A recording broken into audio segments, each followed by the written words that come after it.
Well, hello. Hello. How is everyone? I'm great. It's the election special. The election special, which We're only going to talk about the election news. We'll just be keeping people up to date on that. it's only going to be about 95% of the show. So So if you wanted to hear about college football, I thought we said 97% of the show. Ah, dang it! Yeah, we not good with that. Yeah, just a little bit. It's gonna be a fun show. We've got quite a few things to talk about. So quite a few. Go grab your drink. Go grab your drink. Yeah. Crack it open. That's right. I see what you do. Yeah, I'm gonna start doing it.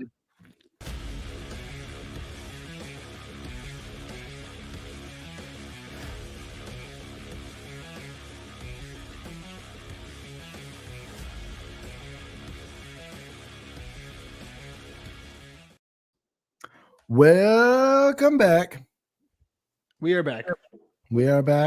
We are here to talk about all things not election related. No politics. I mean, there is some ranking voting that we probably will touch on. I'm just there's some college football politics that we're going to talk. Get everybody's thoughts on the new CFP poll. But first, we need to talk about some crazy shakeups that happened this past weekend. We had some interesting games. I think Josh Pate was originally saying that he was expecting kind of a volcanic weekend, and I think he was right. There's a lot of shakeups. Yeah, he definitely predicted that one well. Yep. It was an interesting weekend. It was. What was your guys' standout game for the weekend? I mean, we can go over what we originally picked, but what y'all originally picked? Yeah, well, I mean, we know you picked Michigan. We know you picked Michigan over Oregon, so yeah, I definitely like that was my game. I was like, yep. Look out for them Wolverines. That's right. And you never know what they're gonna do, man. What kind of recordings they could have and nothing. Yeah, you do. They're gonna run and change quarterbacks. That's what they're gonna do. No, I mean we know your team had a boring game, so they tried to give me a heart attack. Yeah. Talk about an interesting game for sure. I think Penn State only proved that they have a defense. They've got a defense, and we have a quarterback that likes to throw their defense. Sure. And not as much as Carson Beck, though. Not as much as Carson Beck. My goodness. No, like that game, it was, one, how Ohio State Penn State is not a whiteout, how they don't have that as a primetime 7:00 game. Give Penn State the real home field advantage. I mean, I'm okay with it. Like, listen, I'm not going to argue with Ohio State not having to play Penn State at night in the whiteout because that tends to be bad for us. But Penn State fans should be upset about that. I feel like even though y'all probably still would have won, I feel like it would have definitely been much more of a game, and Franklin probably not would have choked so hard, or maybe Howard would have thrown more in like pick sixes. Who would have known? Speaking of Franklin, I saw a stat that Vanderbilt has the same amount of top 5 wins as Penn State does since Franklin went to Penn State. Yep. You're saying the problem is Franklin. I'm not saying anything. I'm just providing the stat. How you interpret that is all up to you. I mean, look at this way. Yes, it's his fault. It's a benefit for you and Ohio State, other Ohio State fans. It's a problem for them. Yes, that's the way you should. That's the way my understanding is. Sure. Yes. But that was the Ohio State game. I mean, it honestly, for the most part, minus some plays here and there, the interception, things like that. But Ohio State had a couple of 4th down stops. It was kind of a boring game. I mean, not a whole lot of action, but it was a fun one to watch. A little hard on the heart, but sure, I was happy at the end. So that's fair. That's fair. It definitely showed that Ohio State could actually do something, even with basically how many injuries they had on the line and everything. Well, and like I think we talked when Oregon beat Ohio State. One of the things I said is Oregon had been through some adversity. They had to fight for some wins. They had to kind of go through that. The last couple games for Ohio State has been that, and so I'm really hoping that this kind of toughens them up a little bit. It kind of makes them a little more understanding of needing to come out fast, come out, with their A game to not have to have these close games. So we'll see, but I think it was a good game for them. I think they learned a lot the last couple games, but they need to stop learning and just start beating the crap out of people. That's fair. I completely understand. So, we're not even going to talk about my team because that was not my game of the week. And they won't be this upcoming weekend either. But my 2 weeks in a row. No, I'm saying in 2 weeks though, right? Oh, in 2 weeks. Yeah, no, next I may change a couple things. And next weekend could be a pretty good game. 2 weeks. Next. Luke apparently is not good with numbers either. It's fine. Sorry. Anyways, it's not this weekend. Finger. It's next weekend. That's what I'm saying. 2 weeks. No, it's less than 2 weeks. If you round up to 2 weeks, Luke is right. 2 Saturdays. Saturdays. On the second Saturday. Yeah, so next weekend. Oh my God. I quit. I'm out. My game, yeah, like last week, my game of the week was Georgia versus Florida. And I was nearly right. If DJ Lagway hadn't got, well, we're about to get there. But if DJ Lagway hadn't gotten hurt from a near non-contact injury, which I've been hearing that he should be back for the next game, which is good. So as long as he can stay healthy, I think they can stay in all their games. But yeah, Georgia didn't look great. They held on, but Florida actually was really punching above their weight class, which was really impressive. I figured they would be able to. And it was probably one of the more competitive games they've played in a while. Yeah. But yeah, it was funny because Dennis and I were not talking about that game at all. We were intentionally not talking about our picks at all. Yeah. And then Luke decides to go, hey, are we not going to talk about how good Florida's doing right now against Georgia? And literally the next play, DJ Lagway goes down.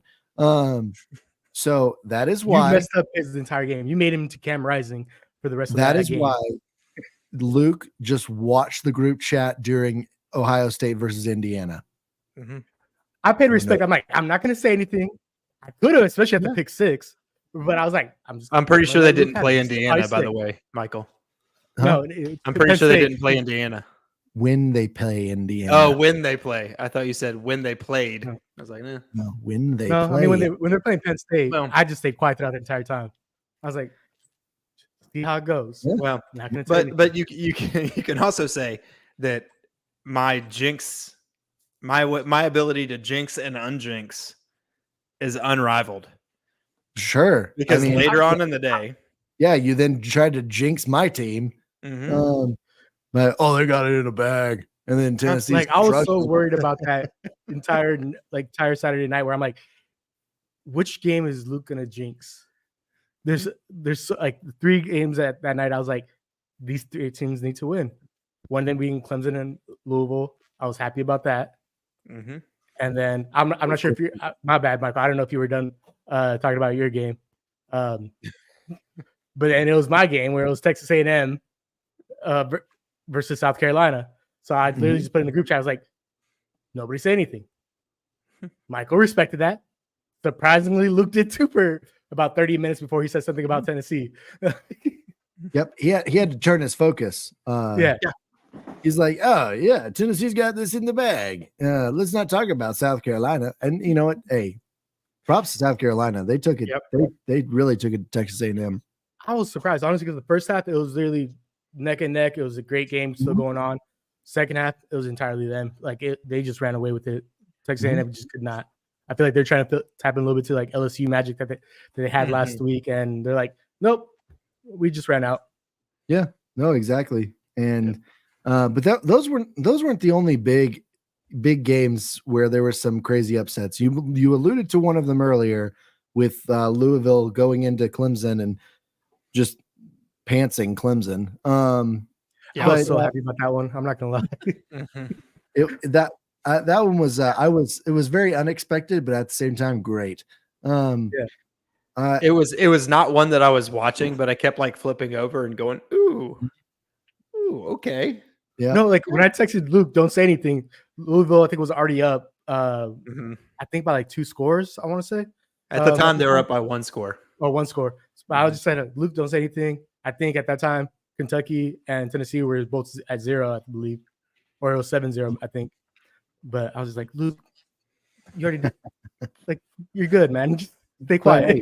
Hey, look. So I mean, it was a shakeup weekend for the Big 12. You had Iowa State lose to Texas Tech, and Houston beat up on Kansas State, which was just funny. SMU,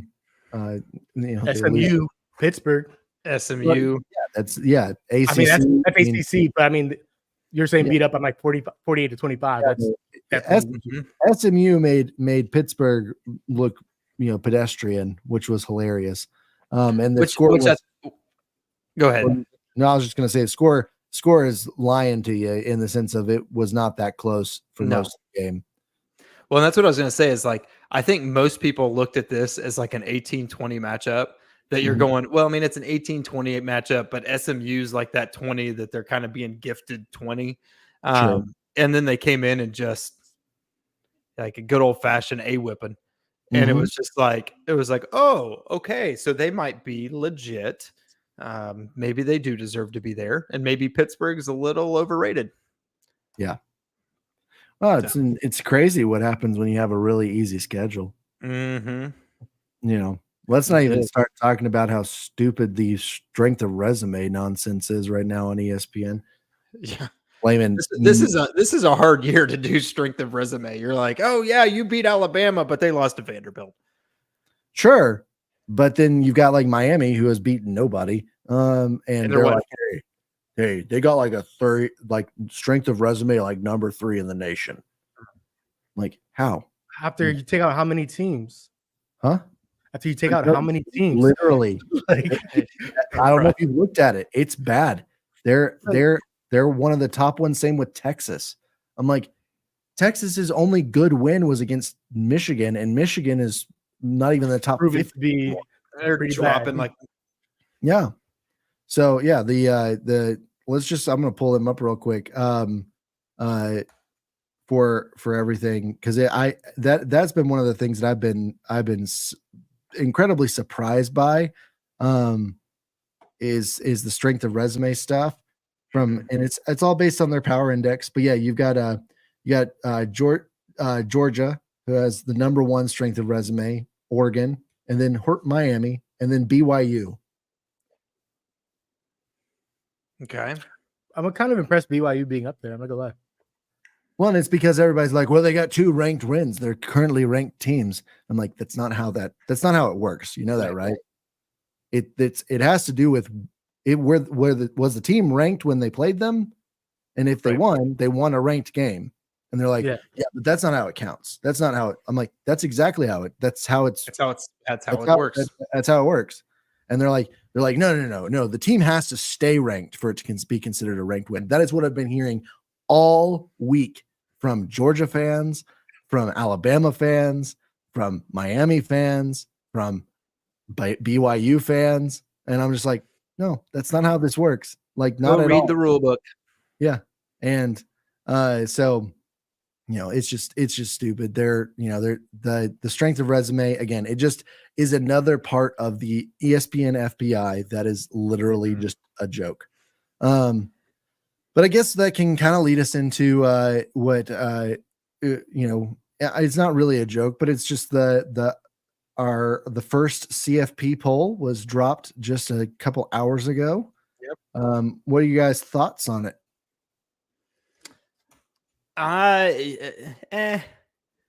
Like I'm not. It wasn't surprising, I guess you could say. It's going to change a whole lot, I think, in the next couple weeks. Sure. But I wasn't surprised. I wasn't surprised at all. I'm pulling it up right now. So I've looked at it. I'm just saying I'm pulling it up now so I can see it. I'm trying to think. I was just agreeing with you. The fact that like for what it is right now in the season, I feel like it makes sense. I actually personally like it because of where we're at in the season. Now, as we progress and that, I do expect probably maybe at least 2 or 3 of these teams to not even make it to the playoffs, to be honest with you. I would not be surprised at all. But for what it is right now and how teams kind of stand, I kind of like the way it looks.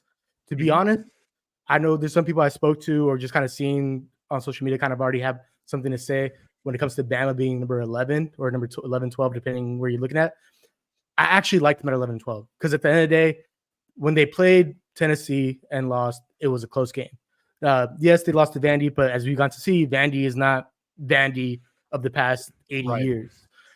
So like, and there weren't blowouts at the end of the day. So to me, I'm like, no, I like the fact that Bama's personally on there. Like, and some of these teams, Notre Dame, I like the fact that they're kind of ranked a little bit high end. They're not on the low end of those things because I personally would have been really annoyed if they were like, hey, yeah, we're number 6, 5. I'm like, no, screw you. You should barely be in the top 10. Like, so I like how it's kind of like looking out to be personally. Sure. Yeah. I mean, I don't have much I disagree with aside from there's only 2 things that I disagree with. I disagree with the fact that they moved Mizzou back in and took Vandy out. Like, I'm sorry, but Vandy has a better win than Mizzou does.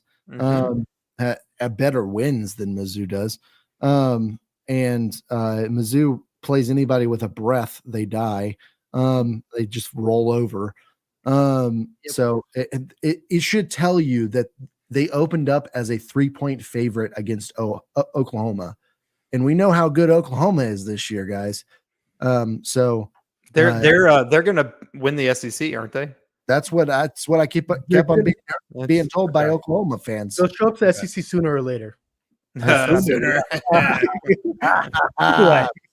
We got you. But no, the other thing is I think Penn State's too high. I'm not saying put Tennessee up there. I'm just saying put Indiana or BYU or even Notre Dame. But like Penn State's too high. Penn State needs to be out of the top 10. They showed 0 offensive anything on their and I'm like not to try to take anything away from Ohio State's defense because their defense did a great job. Their defense did their job. But if you're a good enough offense, you should be at least able to move the ball decently. Yeah. If you're on the goal line, you should be able to get it in the end zone. At least once. Yeah, with 4 tries. With 4 tries. You would expect that out of at least a decent offense. And the fact that they struggled against Bowling Green earlier this year, I don't know. I just don't. I have major reservations about whether or not they're really a top 10 team or even a playoff team. I think that they're just going to get gifted one because unfortunately they don't have anybody else left to play. And so they're just going to win out even though they don't deserve it. So I think what's most interesting to me is not necessarily looking at like the rankings. We look at the top 25 and you can kind of do with that what you will. But what I've really been interested looking at is like the top 12 and then seeing not just where they're ranked, but then where they would be in the seeding when it comes to the CFP playoff. So, seeing that like Oregon, Ohio State are 1 and 2, Oregon would be the 1 seed and Ohio State would then be the 5 seed. And then you've got Georgia and Miami that would be the 2, 3. The 4th seed getting a first round bye would be BYU, who is ranked number 9, but would be the 4th seed in this playoff based on everything. So it's fun seeing that side of it and kind of seeing those projections. And if it all stays the same, Ohio State, Boise State would be a very interesting game. By interesting, do you expect you guys to actually just blow them out? No, I don't expect that at all anymore. For me, that would just be my number one team, Ohio State, against my pseudo team, Boise State. Sure. So it's just kind of that would be a fun. And then again, my color thing, I think that would be a really fun game color wise. But yeah, well, the fun Boise blue, but seeing stuff like, Ohio State, Boise State, Texas, Alabama rematch. What would it be? Penn State, Notre Dame. So you've got some of these games where you're just like, oh, that would be fun. Honestly, I do like the Penn State Notre Dame one. I feel like that's in Tennessee, Indiana, I think would be my favorite. I would love to see that game. A ton of fun, especially since it would be at Neyland. Mm-hmm. So just looking at that, I think that to me is what's going to be fun, is seeing how these teams, the rankings kind of change who's playing where and who's playing when, and the teams that are playing like that. That's getting really fun to me. Mm-hmm. So I do have a question for y'all, because the way I'm thinking about it too is the fact that like the first round versus the second round, where the teams have the bye. Ideally, obviously, you want your team to have a bye to get healthy, rest up, and everything. But with so much time kind of going between the games as well, like your team's already going to get healthy as it is. Mm-hmm.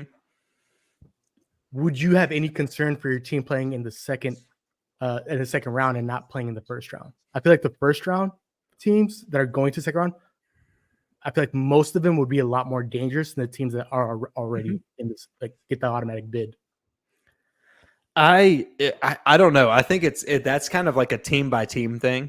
Sure. You've seen like the kind of stuff that I go back to is, again, being an Ohio State fan, going back to our last national championship, where we had in one of the last games of the year, our quarterback go down. And then we have backup come in, finish the game, and then go into the Big Ten championship. Well, for them, it was really nice having that amount of time, because you were able to get this new quarterback in, kind of get that implemented, get everybody comfortable with him. So like there's that side of things. Like, yes, you're able to, rest, heal, recover. But there's also a lot of time to get out of that game, that game mentality. So it really could be a benefit for these teams who are actually playing in that first round, because they're getting that playoff mentality. They're in a game where, hey, this is the top 10 teams. We're in a do or die situation. It's win or go home, and you can say what you will about like an Ohio State, Boise State matchup, what Ohio State should do to Boise State, but we all know how it is in the playoffs, and we all know how that just isn't always. Boise State has done it before. Boise State's done it before, but there is something to be said to kind of get into that mentality early, whereas these teams that are getting a bye are not going to be in that mentality. And yes, I mean, it's, they know how to play football. They've been playing football forever. You should be able to kind of get in and turn it on and go, but we see that not happen all the time. So it's a really interesting question. And I personally like playing. I like just put it on the field. Yeah. Don't worry about taking time off. Just go play. What about you, Michael? Yeah, no, I especially if your team's in the running for a home field advantage with the first round, I'd say go for the first round rather than get the bye. On top of that, there's too much potential when you're well rested to not come off of that bye week like ready to go with some rest. And it's just, especially if you just played your heart out in the conference championship. And so it's just like, I think if you're a team that goes to a conference championship and you know that if you lose, you're actually probably going to be in a better spot, because you're just going to have to come back and play in a couple weeks, and you get a first round at your home turf. Mm-hmm. You're better set to at least get to the second round. And like, because of the momentum that you potentially will be rolling with in comparison to the guys that got the bye, you probably you're maybe not steamroll the people that came off the bye, but you have a better chance of steamrolling them. Mm-hmm. So that's my personal opinion. What's your answer, Dennis? I personally like the idea of playing in the first round.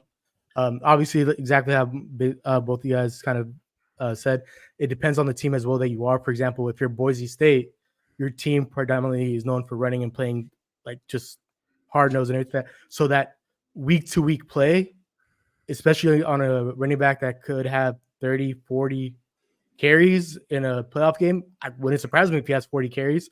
That's going to take a beating. Like your lineman, your running back is going to take a beating. You're like, so that can change a lot of things where teams who are a little bit more balanced or have the potential to be more balanced, like Ohio State, when they have all cylinders firing, they can afford that. Hey, we ran our running back in the first round. Let's kind of throw the second round, or just use the depth that you already had. Right. So like that comes in handy. But then again, with Ohio State, where I'm just saying Ohio State as an example because for the most part, you guys are the most well-rounded team when it comes to that. But for example, your line, you can easily go from like, hey, having your starting lineman to now being concerned about your third string. So there is exactly how you're saying pros and cons, but I would lean more towards the first round, especially when you see some of these teams. I feel like for example, Miami, if they just happen to make it to the first round, I genuinely hope they don't. I hope they lose in the ACC and go in the second round. If they're going from Miami, which is like 70-degree weather, to having to play it somewhere in the north, where let's just say it's Ohio State, or in Idaho, for example, like something crazy like that.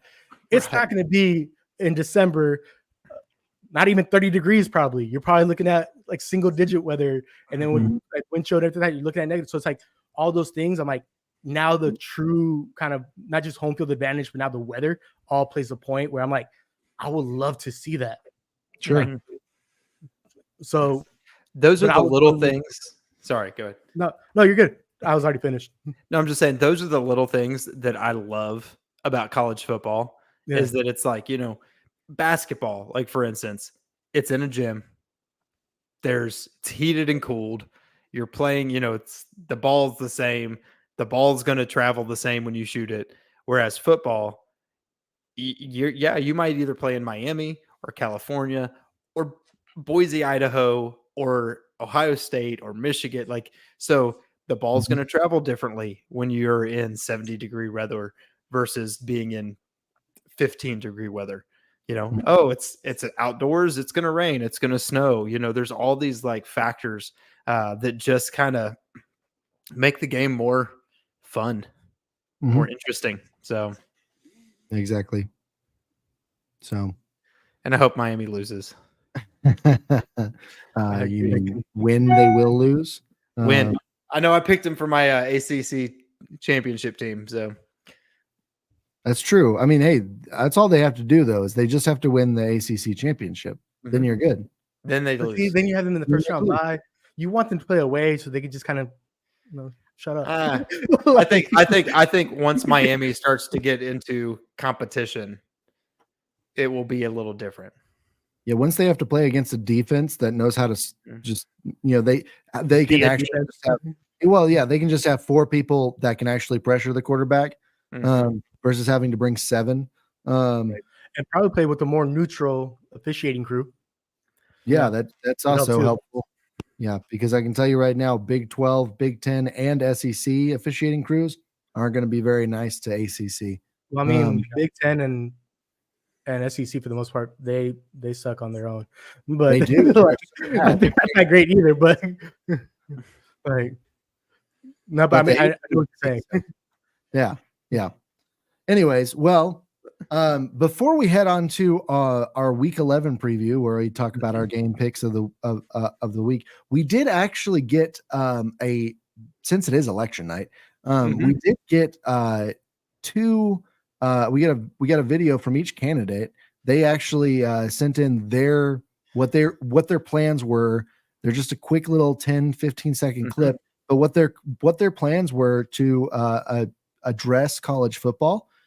So I'm gonna let Kamala take it over. Have a wonderful plan for college football to make it the best yet. What better way to do that than to add more games? I plan on upgrading the playoffs to 130 teams so that everyone gets an equitable shot, and this will give us football all year round. Okay. Well, I mean, any thoughts on that? I love that. I mean, football year round. I mean, like, who would complain? No, that's really cool. 130 teams though being equitable. There's going to be 2 to 4 teams that are not going to be. There are arguably 2 to 4 teams that shouldn't be FBS football programs, and I think Florida State is one of them. You know, but we could argue how different are teams 130 to 134 than 120 to 130. It's not. They're not that far off. We got to see this shot. That's we fair. got to see the season where the number 10 team starting out is no different from the 134 team. Right. We got to see no difference. Well, that's fair. That's fair. Well, let's Vanderbilt's in the top 20. So that's true. Well, let's Indiana top 10. Let's hear what Trump has to say about his plans. Okay. The best plan to make college football great again, even better than Kamala's plan. I will expand the playoffs to 64 teams so it'll be more competitive. I will also require all tickets to come with a free Diet Coke and a special Freedom Dog, like a hot dog but slathered in cheese sauce. I mean, I'm not going to argue with the Freedom Dog, man. I mean, give me some cheese sauce. A free Diet Coke and a Freedom Dog, man. 64 team playoffs. I mean, we got. Yeah, so we got to. I have to argue with. I have to agree with him. It probably is more competitive than Kamala's. Mm-hmm. So it's probably a little more competitive. You know, there's even though 1 versus 30, or I'm sorry, 1 versus 130. Is a little easier than 1 versus 64. It's a little tougher. And you're getting free food. I mean, come on, man. Oh, I got a Diet Coke and a hot dog slathered in cheese sauce. Cheese sauce, yeah. That's right. My stomach is gonna hurt. I feel like I gotta be in the bathroom for most of the game. Well, that's due to other things, Dennis. That if you're watching a 1 versus 64, you're probably not going to miss too much. It's true. It's true. Hey, it just means you get lots of opportunities to get free drinks and free Freedom Dogs. I'm just saying, that's. But anyways, let's head on to our games of the week. So who wants to go first? I'll go first. Mine is I don't know. It's that sort of a memory. No. Yes. I'm still sick. No, mine is Indiana, Michigan. I was trying to think of something clever to say and I couldn't. I know that's rare. Doesn't happen very often. But clever 2 weeks in a row. I know it's sad. Golly, at least when Dennis missed, we had somebody step in for him, albeit a trash can. That's why. Yeah, well, I appreciate that. That's very sweet. You're a lot nicer to me than I was to you. But no, I invited the trash can. He wouldn't hop in. So gotcha. He just can't be as bad as me. He's just like, no, I can cover for Dennis, not for Luke. Yeah, that's what he said. Makes sense. But yeah. So this one is more. I joked. It's more gooder. This one's more gooder than the other teams that we're playing. But I'm interested to just see Indiana. One of the big hits on them has been that they haven't really played anybody. Not that they're really playing anybody now, but I think that Michigan, especially their defense, will give them a little bit more of a test than many of the other teams that they faced. I don't disagree with this. The predictor here that's 13% Michigan, 87% Indiana. I do think Indiana is going to kind of step up, and we all know Coach Sig. He just wins. Google him. He wins. So I don't expect this one to be much different. I think Indiana is just setting their own record books kind of like every week here. They're 9-0 now. I think this is the first time they've ever been 9-0. I think that's going to be the first time they're going to be 10-0 as well at the end of this. And there's a part of me that's just enjoying watching this slide by Michigan. So I think that's where maybe some of this pick came from, was just expecting a loss and just being able to relish in the dumpster fire that is Michigan football right now. So watch them pull out a win just because you just said that. I'll be mad at. Well, I'm gonna unjinx it once we get off the podcast. I'll unjinx it real quick. Oh, okay, fair enough. I can do that. That's what I did to Tennessee. So you're welcome. Great second half. Or maybe Tennessee was just good enough to overcome your jinx. The kicker. Yeah, I unjixed him. Anyways, well, I guess I'll go next for my game of the week. I have decided to go with the Alabama LSU game. This is a college football playoff pick'em game. You know, whoever loses is definitely out, or should be out. Should definitely be out. They'd be both. Either one of them would be 3 losses. So Death in Death Valley. Yeah, this is in Death Valley. So this LSU is, I mean, they're reeling from their last loss against Texas A&M. I know Alabama's defense looked better in their previous game against Missouri, but I'm sorry, but better against an arguably anemic offense that just doesn't have any identity. I don't know if they really did improve. You know what I mean? They clearly did, but like it just statistically they did, but I don't know. There's something about the game that they needed though. Yeah. Sure. It was, yeah. It didn't help their offense really establish anything except for somewhat of a run game.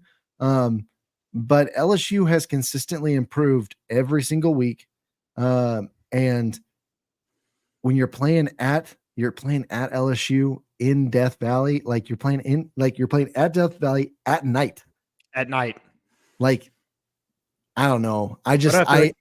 Luke sound like SpongeBob at night. At night. I'll put it this way: the last time Alabama went into LSU and played, they lost in overtime, and that was with Nick Saban and Bryce Young and that entire team. They've got less talent than they did in 2022. So I think they're going to lose this game. I don't agree with the matchup predictor.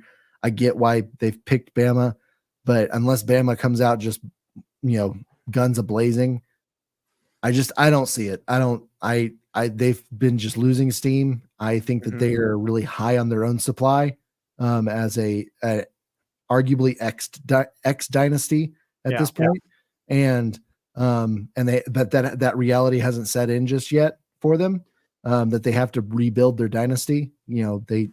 Their GOAT left. And so, it's not like you can just hand the reins off that easily. So I don't know. I think LSU's in a better spot. They're defensively and offensively, especially clicking a whole lot better. And the only reason they really lost the game against Texas A&M was because of the fact that they had prepared all week for Wegman and got Marcel Reed. So they got Wegman initially and they were winning. And then they got Marcel Reed and they started losing because they didn't know how to adjust. That is a problem.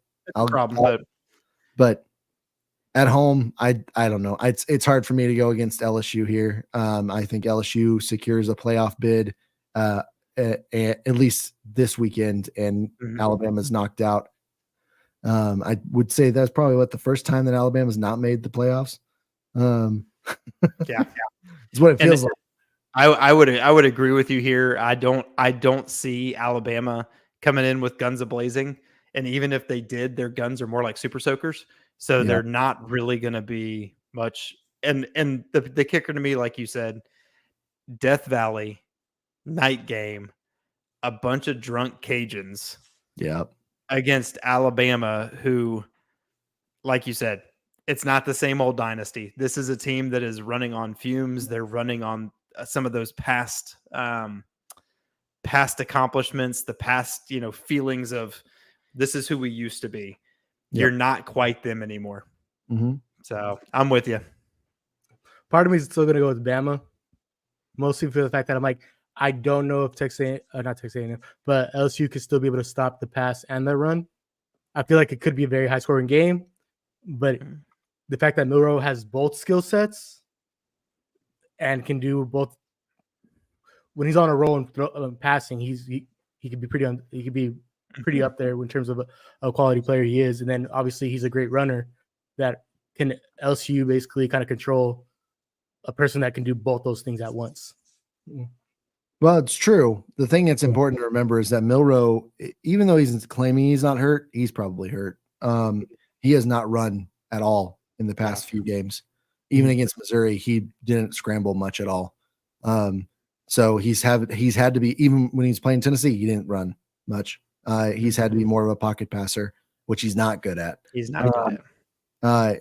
And so it was a bigger deal for Alabama's running back room to actually see some momentum against Missouri because they got nothing against Tennessee, but they at least to get something going. You're correct. If they can have a dual threat kind of attack, then it'll be harder for LSU to shut down. But we'll just have to see. We'll have to see what they're doing. So, what you got for us, Dennis? I have picked the holiest of holiest games. Wrong. It is known as the Holy War. And why? BYU Utah. BYU Utah is the game that I'm saying the rivalry game is called the Holy War, so I'm just calling it like it literally is. It's just the Crusades. The Mormons versus Utah. More Mormons. More Mormons. They're both more Mormon. So this is the game I'm kind of going with. Like, I know with Utah kind of having a 4-game losing streak and definitely having a fall off that I don't think any of us even predicted as well. Utah was actually my favorite to win the Big 12. With BYU kind of heading out, I know they've had some pretty good games and even kind of won big on some games I've been surprised with, to be honest. The way I'm kind of leaning towards this game is the fact that, for one, it's a home game for Utah, Utes specifically. And so I'm kind of leaning towards more of that.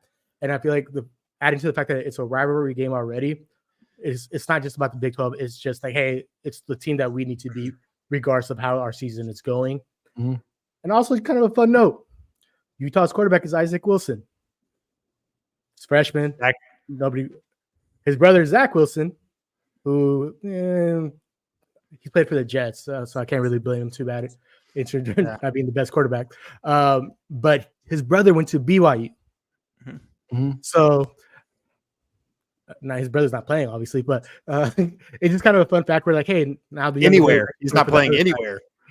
I think he's like third string or something.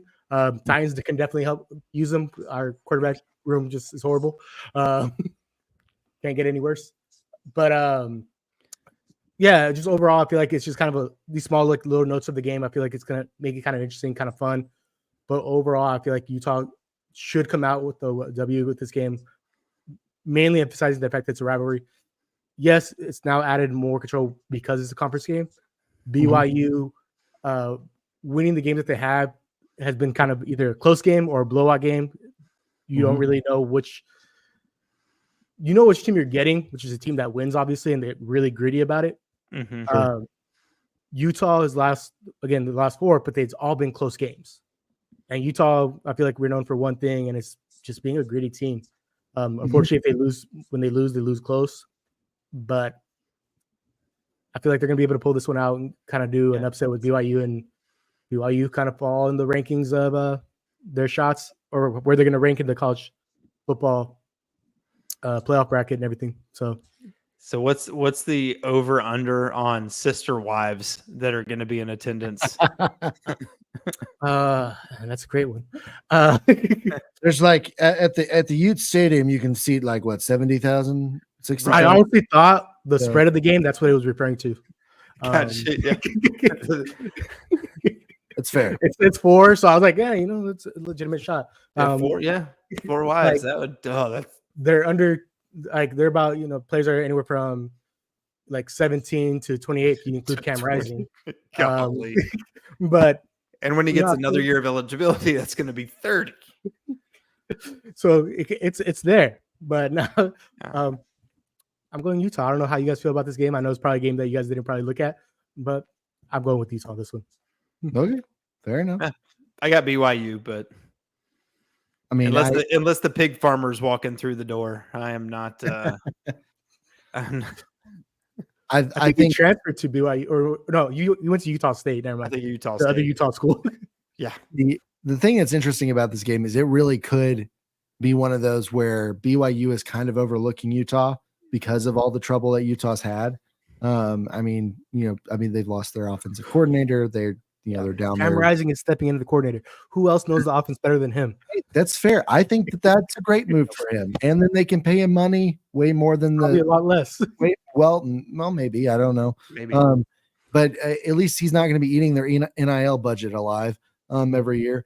Or they could actually just get a quarterback that can stay healthy and play all the games every year. Yeah, I get it. It's very optimistic. But I think that BYU I think they're too much on a roll right now. It's just hard for me to see them lose here, but I could easily see them looking past Utah, and just thinking, and Utah will take advantage of it. Which would be that it is a pretty good trap game in that regard. Especially with the fact that they've got Kansas coming up, which again, Kansas hasn't been great, but Kansas they've been a complete downfall for me too as well in Big 12. But Kansas is one of those that can also still spoil, and they still also have Houston on their schedule. Houston did it to Kansas State this past weekend. That's true. So who knows? It's crazy to think about. Big 12, as we said at the beginning of the year, it's going to be the most competitive conference. What's crazy to think about the Big 12, even saying it's the most competitive conference, who's going to have Arizona, Kansas State not being relevant? This BYU at the top. It's been a very interesting year in the Big 12. I don't think enough people are talking about just how crazy that conference has been this year. The teams that were supposed to be good aren't. Yeah. That's what's crazy to me is that it's competitive, but teams like Arizona and Utah and all these, Kansas State, who looked like they were supposed to be something, are not. I think my top two teams are actually at the bottom. My top probably 2 or 3 teams were at the bottom. I'm like, wow, this is not something I predicted at all. And the Oregon State. Yeah. So true. Yeah, I'm with you. Ollie Gordon, who, if he just hadn't gotten that drunk driving thing, they'd probably be fine. Yeah, Oklahoma State has been probably Oregon State or Oklahoma State. Oklahoma State. Oklahoma State. Sorry, I thought he said Oregon. That's what I was like. I got confused. I was like, I did. Oregon State, but I understood what he meant. I did. I think Oklahoma State's been the biggest letdown in the Big 12 for sure. They've been one of the biggest letdowns in college football aside from FSU. So FSU? Yeah, exactly. FSU. Anyways, well, thanks again for joining tonight's tailgate. Come back next week when we have B-Town Bucket Boy on, right? Because it's that should be, I think so. Ohio State versus Indiana. I think that's next week. Yeah. Which will be awesome. If Ohio State gets lucky again, it will be a night game for them this time. Maybe. Who knows? They'll have to compete with Tennessee and Georgia. That'll be a game at night. Anyway. Competition. That's not competition. I hope.